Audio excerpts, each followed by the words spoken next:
तो दोस्तों जैसे जैसे वर्ष 2025 आगे बढ़ते जा रहा है वैसे वैसे हम सभी लोगों की धड़कनें भी काफी तेज हो चुकी है, क्योंकि वर्ष 2025 को डिफेंस के लिए एक मील का पत्थर साबित होने वाला माना जा रहा था शुरुआत से, और इस समय ऐसा कुछ होते हुए एक्चुअली दिखाई भी दे रहा है।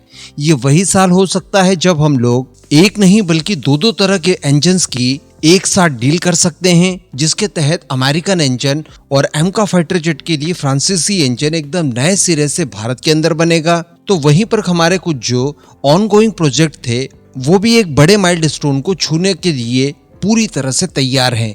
इसी सीरीज में अगर बात की जाए तेजस मार्क 1A की, तो इसको लेकर भी एक बहुत ही अच्छी खबर निकलकर सामने आई है, जो खबर आज आपका दिन बना सकती है। इस वजह से वीडियो को एकदम अंत तक देखते हुए चैनल को सब्सक्राइब जरूर कर दीजिएगा। मैं अगले कुछ ही मिनटों में आपको सारी कुछ चीजें बिल्कुल बारीकी से बता दूंगा। तो देखिए, जनरल इलेक्ट्रिक द्वारा भारत को इंजन दिए जाने में जितना डिले होना था, उन सभी की जो सीमाएं थी वो सारी कुछ ऑलरेडी टूट चुकी है।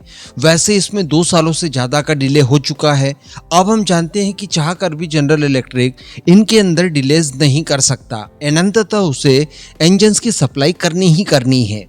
इसी सीरीज में बताया ये जा रहा है कि अगले महीने से जनरल इलेक्ट्रिक अपने पहले शुरुआती इंजन्स की डिलीवरी भारत को कर देगा, जिसके तहत संभवतः 2 की संख्या में इंजन्स हमें डिलीवर्ड किए जाएंगे। लेकिन यहाँ पर अगर HAL की तैयारी की बात की जाए तो बताया ये जा रहा है कि इस समय HAL के पास 3 अन्य तेजस मार्क 1A तैयार हैं, जो कि उड़ान भरने के लिए केवल काउंटडाउन का रास्ता देख रहे हैं, यानी वो पूरी तरह से तैयार हो चुके हैं।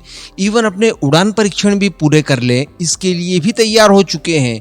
और यह आपको बताने की आवश्यकता नहीं है कि 2 तेजस ऑलरेडी बनकर न केवल तैयार हो चुके हैं, बल्कि उन्होंने 1 बाय 1 करके उड़ान परीक्षण भी पूरे कर लिए हैं। तो कुल मिलाकर 5 तेजस हमारे पास ऐसे आ चुके हैं इस समय, जो कि पूरी तरह से तैयार हो गए हैं, तेजस मार्क 1A स्टैंडर्ड वाले। बताया जा रहा है कि इन्हीं विमानों में अगले महीने यानी मार्च मंथ में जब इंजन्स की सप्लाई हमें शुरू हो जाएगी, उन इंजन्स का इंटीग्रेशन इनके अंदर किया जाएगा। इसके अतिरिक्त भी अगर बात की जाए तो टाइम्स ऑफ इंडिया को HAL के एक बड़े अधिकारी द्वारा इस बात की जानकारी दी गई है कि मार्च अप्रैल मंथ तक कुल 5 तेजस मार्क 1A, इसके अलावा 4 की संख्या में ट्रेनर विमान ये बनकर पूरी तरह से तैयार होंगे। इसके अलावा बताया ये जा रहा है कि अगर इंजन की सप्लाई अमेरिका द्वारा तेजी से की जाती है तो उसमें भी बहुत कम समय लगेगा, जब हम उन नए इंजन्स का इंटीग्रेशन भी इन कंप्लीट हो चुके तेजस के अंदर करके इन्हें भारतीय वायुसेना को तत्काल डिलीवर्ड कर दें। इसके अलावा दोस्तों तेजस मार्क 1A से संबंधित कुछ इस तरह की बातें भी बताई जा रही है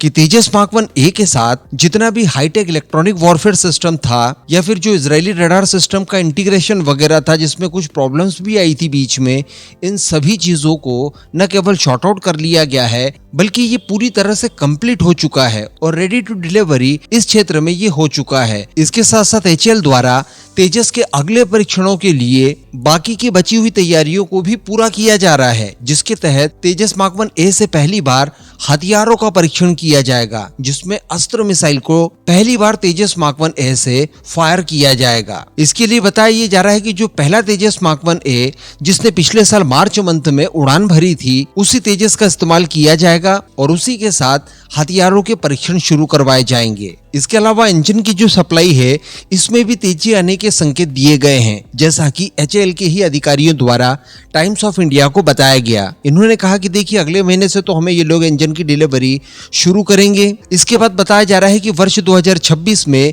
ये लोग 12 की संख्या में हमें इंजन प्रोवाइड करवा देंगे।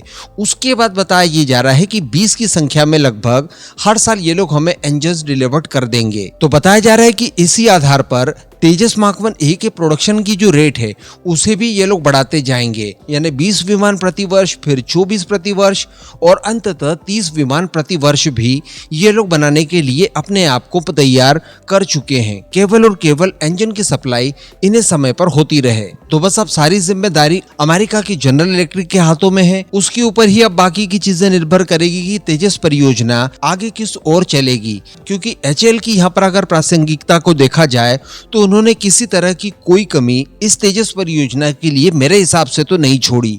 मैंने आपको सारी कुछ चीजें एक एक पहलू के साथ बता दी। इस पूरे मुद्दे पर अब आपका क्या मानना है, नीचे कमेंट करके जरूर बताइएगा।